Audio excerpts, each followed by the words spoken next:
Hello and welcome to Tech Trends. I'm Olayemi Odunuga, and here's what we have on the program this week. Out of Technology Lagos 6.0 focuses on AI and the Lagos digital economy. And then later on the program, I'll be speaking with Itowo Udofia, a product designer at MyEdited, on how startups can identify and address real-world challenges. We'll give you more in just a moment. Do stay with us. This is Tech Trends, and I'm Olayemi Odunuga.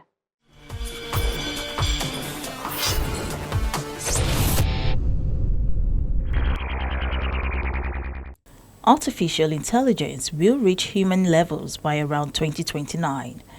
Follow that out further to say 2045, we will have multiplied the intelligence, the human biological machine intelligence of our civilization by a billion-fold.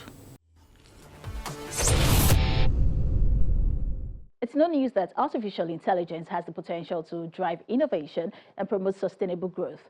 It can also offer tremendous opportunities while also opening our eyes to challenges that must be proactively addressed. Hence why the 6th edition of the Art of Technology Lagos focuses on AI and the Lagos digital economy. Here's more.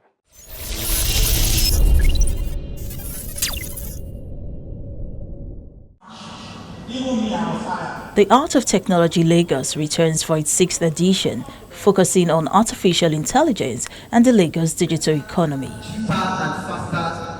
Just like in previous years, the one-day conference brings together tech stakeholders, including startups, ecosystem builders, innovators, and policymakers to provide insights on AI's role in driving economic growth, job creation, and sustainable development.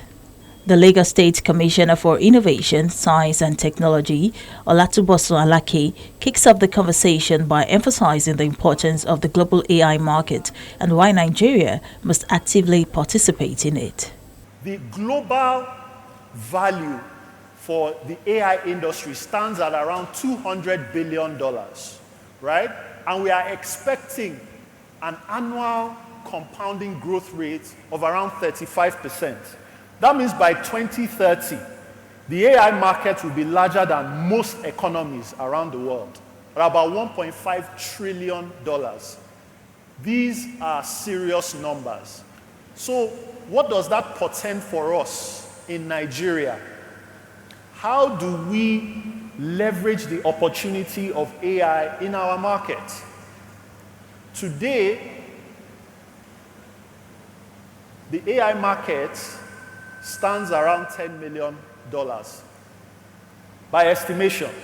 And this is from our research of different AI companies, their use cases, and different things that they are doing around solving problems across different sectors. But we estimate that by 2027, that would be around $40 million with the current growth trajectory that we are facing. And of course, by 2030, we are looking at $300 million in AI value in Nigeria. Now, these are estimations. It can very well surpass these numbers. It all depends on what you and I do to be able to bring these solutions to the fore. A key highlight of the conference is a panel discussion aiming to enlighten the audience on the opportunities AI brings and why it is vital to be prepared. AI is one technology that has been classified as a dual-use good, just like you have the missiles, and stuff like that. So so coming to cybersecurity, absolutely, AI is going to be used for good. It's going to be used for the bad as well. So it's going to be a situation of the good, the bad, and the ugly. You can't stop it. It's like a knife. You can use a knife to slice onions, to cut tomatoes. But then, if somebody is malicious as well, and he has lost his mind, he can use the same knife to kill. But I think our emphasis should be more on the good, because the good in cybersecurity actually cannot be overemphasized. We have standards around data minimization, proportionality, and necessity. These are things that we need to take into consideration. Then the lawful basis, of course, you know that AI may not always depend on consent, because how are you going to get that? From Nigeria, you have over 200 million people? Are you going to be able to get consent from everyone, even outside of Nigeria? So there are standards, other things that you can look at apart from consent, legal obligation. There could be legitimate interest. But all of these are properly guided. The snag or the concern around emerging technologies, including but limited to AI, is the fact that they are not always amenable to data subjects' rights. Closing the skills gap is crucial for Lagos to thrive in an AI-driven economy. AI skills are essential for the workforce of tomorrow. However, emerging markets like Lagos face barriers such as limited access to quality AI education and a lack of resources for underrepresented communities like Ekpe, Ikorodu, and the likes. By leveraging programs like Skills Build, Lagosians can bridge the AI skills gap and prepare for future opportunities in the evolving digital world. The onus is on individuals to say, look, what will be relevant in the future? Data scientists are very important. AI engineers are very important. Python experts, even product managers are also going to be very important, because whatever solution you are building, you want to design a product around it, right? So yes, some jobs will be lost, but some jobs will be created, some jobs will be enhanced. So it's incumbent upon all of us to seek out the ways I can upskill myself to remain relevant in the future.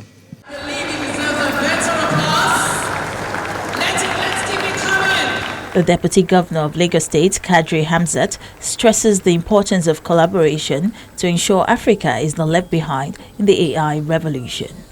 As we navigate the future of artificial intelligence, collaboration is very key. Policymakers, educators, entrepreneurs, and innovators, all of us must have a role in shaping this journey. It is critical for us as Africans so that we are not left behind. So the data set must be inclusive of Africans.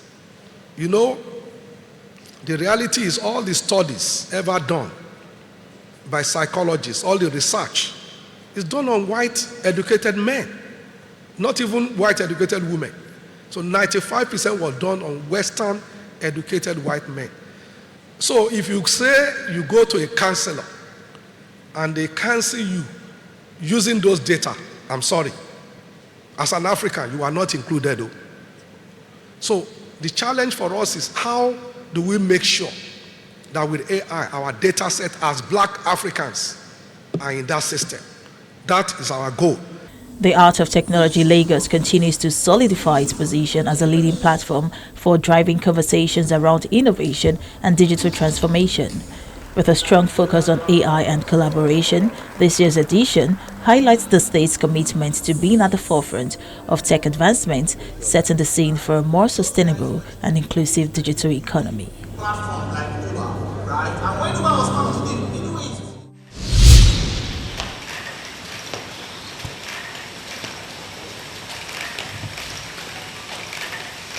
The race is on to be the first humanoid robot that will welcome into our homes, with companies including Tesla vying to be the first to get a viable android into our daily lives.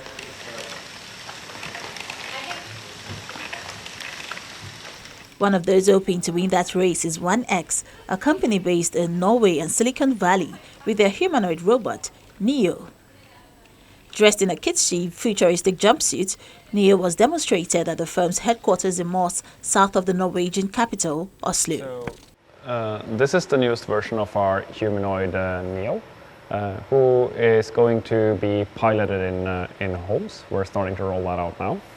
And this is going to be, in the long term, this will be doing your laundry, cleaning your house, tidying, and generally giving you back a lot of time in life. We're starting with the simple things. Now, nothing simple in robotics, but the laundry, tidying, general cleaning, and everyday kind of household tasks, right?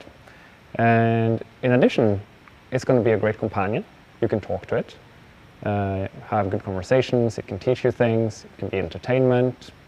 The CEO, Bernd Bonich, further explains how artificial intelligence is integral to NEO.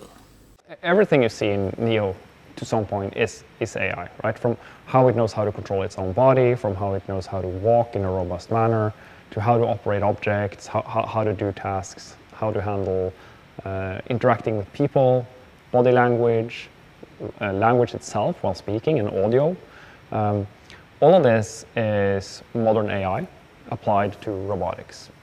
And what really is exciting about NEO and the pilots that we're starting to roll out now is to have these systems learn among people.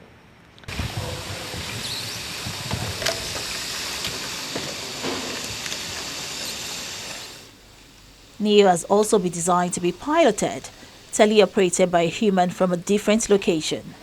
Bonnie says this will allow users to log into their robot's avatar no matter where in the world they are. It says this could also enable new kinds of human-robot interaction. And also, we're really excited about the ability to teleoperate the robot yourself. So if you're somewhere else, you can actually teleport into your robot and do small things in your house that maybe you forgot to do, right? Like feed the cat or close the window, check that everything's okay, and also be able to have your friends visit in a different embodied version of remote presence, which I think is going to be really exciting to explore in the coming years. The merging of AI and engineering is significantly advancing the field of humanoid robotics. Engineers design robots to mimic human form and movement, while AI provides the brain power, enabling these machines to learn from their environment, make decisions, and perform complex tasks. I actually had one of the previous version humanoids that we make, the Eve robot, at home for quite a while to test out how it is to live with a robot as part of the family and to help doing all of these daily chores around the house and everything from conversations to actual laundry and tidying and everything in between, right? And at that point, I would have said that, like, this is really useful. I don't want to give it back, but I wouldn't pay for it yet. Like, but this is a while ago, right? So there's still some way to go. And we learned an enormous amount from this. And all of these lessons learned went into designing NEO, both the hardware and the AI stack. And we're about to try this again now, and I'm super excited to see the results. The prototype version of NEO demonstrated was piloted by humans remotely, and the company says this is how 1X trains their AI models, learning from the robots working in real-world environments. The market-ready version will use AI and remote control and will be unveiled in 2025.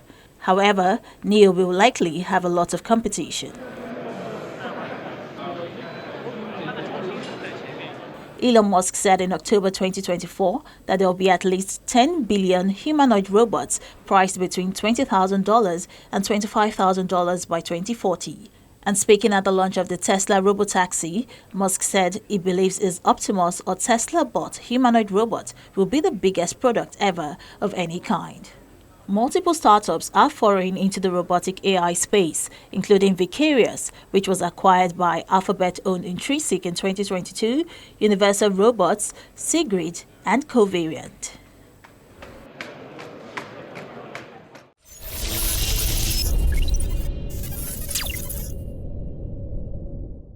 Startups are constantly emerging with innovative ideas, but the question remains, are they solving real problems or just chasing trends? In my conversation with Itowo Dofia, a product designer at MyEdited, we look at how startups can identify and address real-world challenges and the importance of cultural context in product design.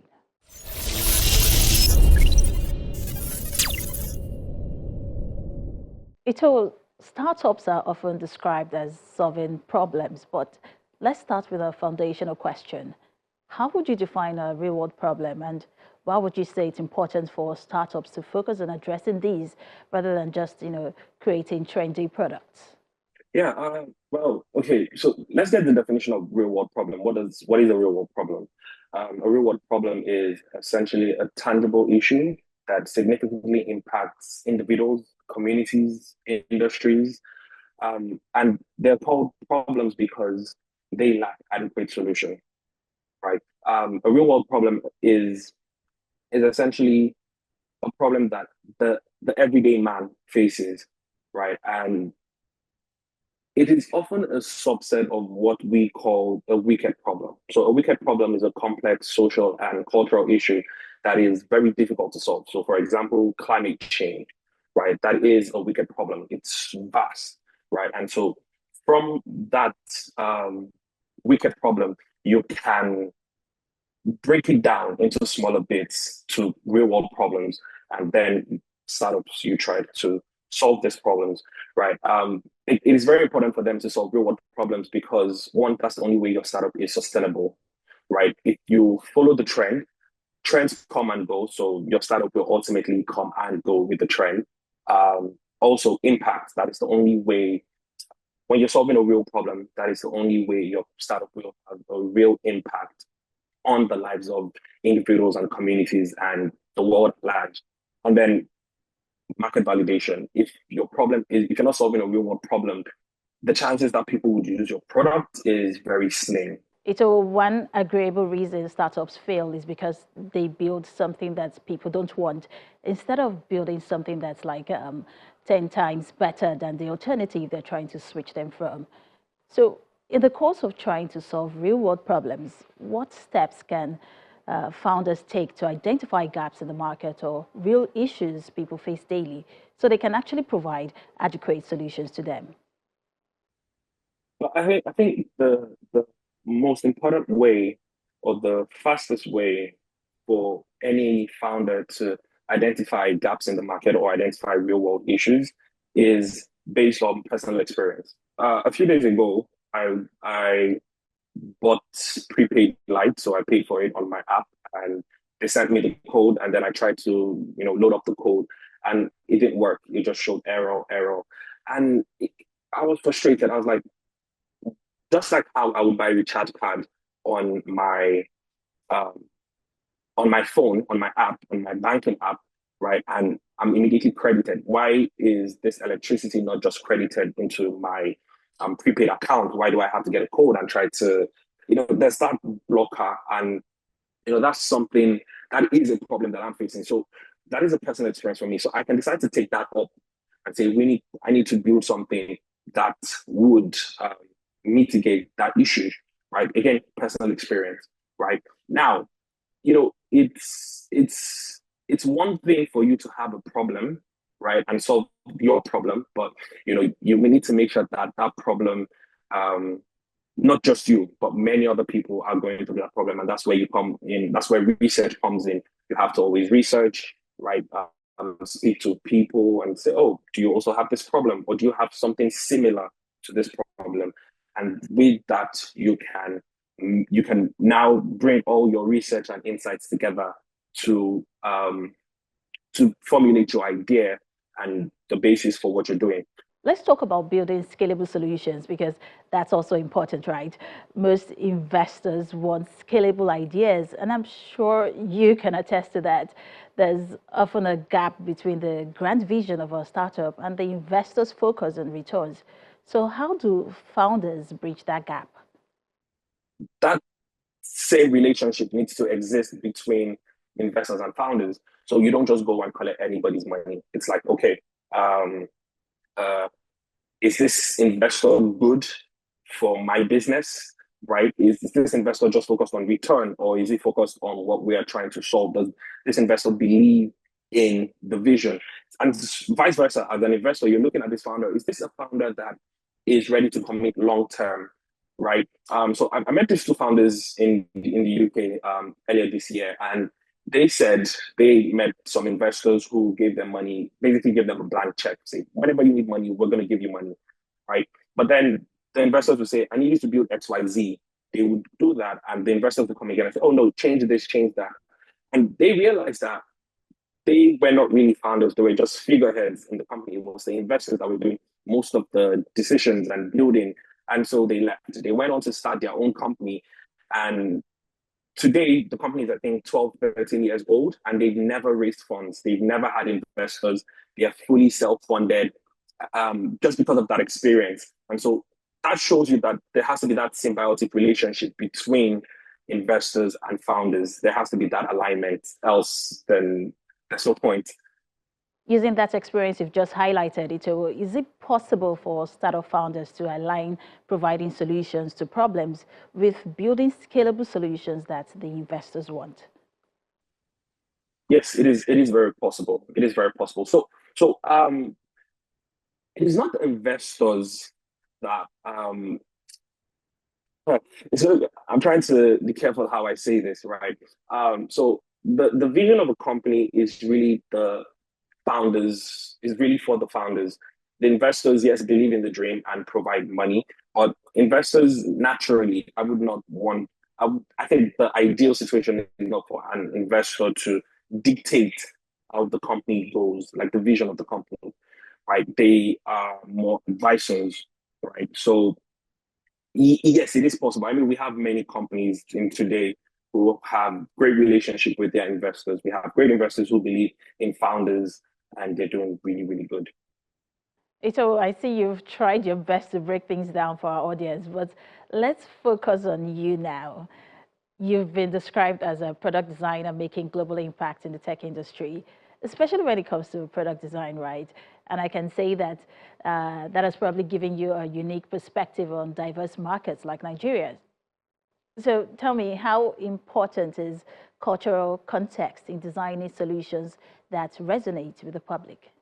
Right. I have worked with several. I've worked with several organizations across the world, and at every point in time, there has been a shift in how I design.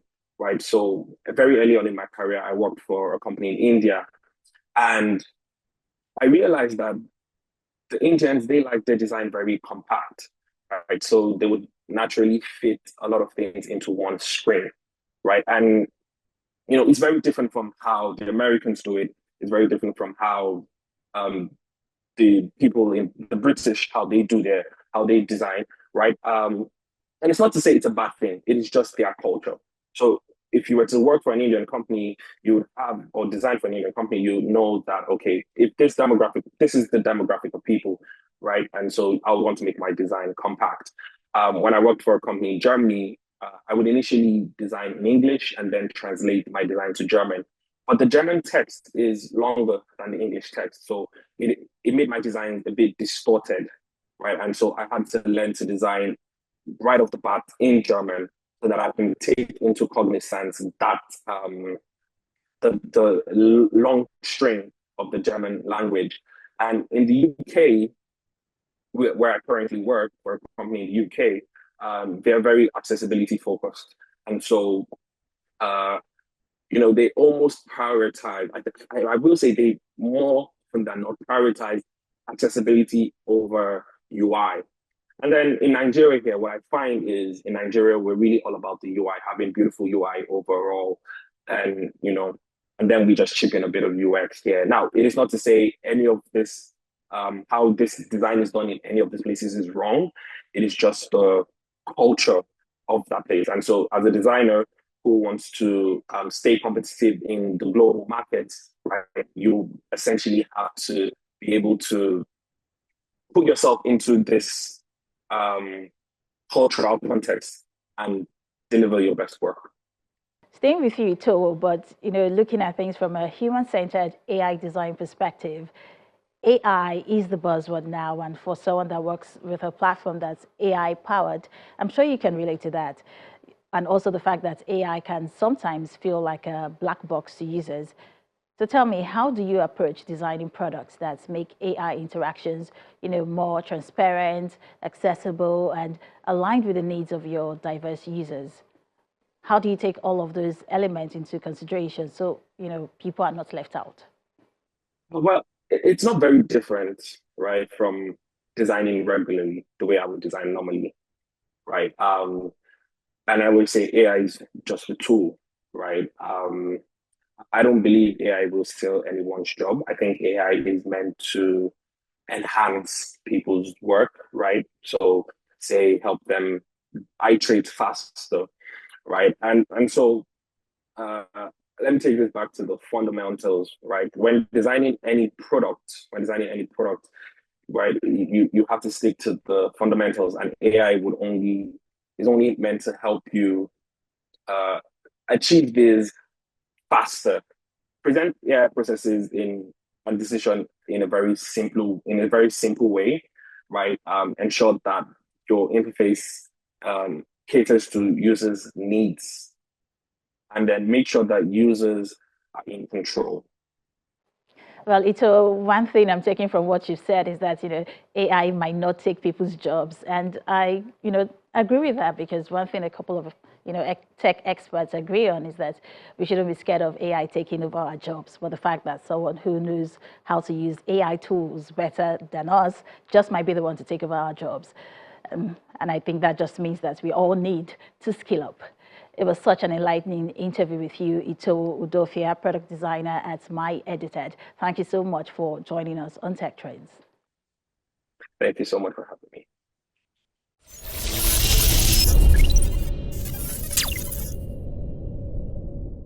Well, that's all for this week on Tech Trends. I hope you enjoyed the episode and picked up something new along the way. Remember, Tech Trends is here to keep you updated on insights, trends, and developments happening in the tech space. Also, don't forget, you can catch all our episodes on the Channels TV YouTube account. Make sure to watch, share, and like your favorite editions. Until next time, I'm Olayemi Ujunuga.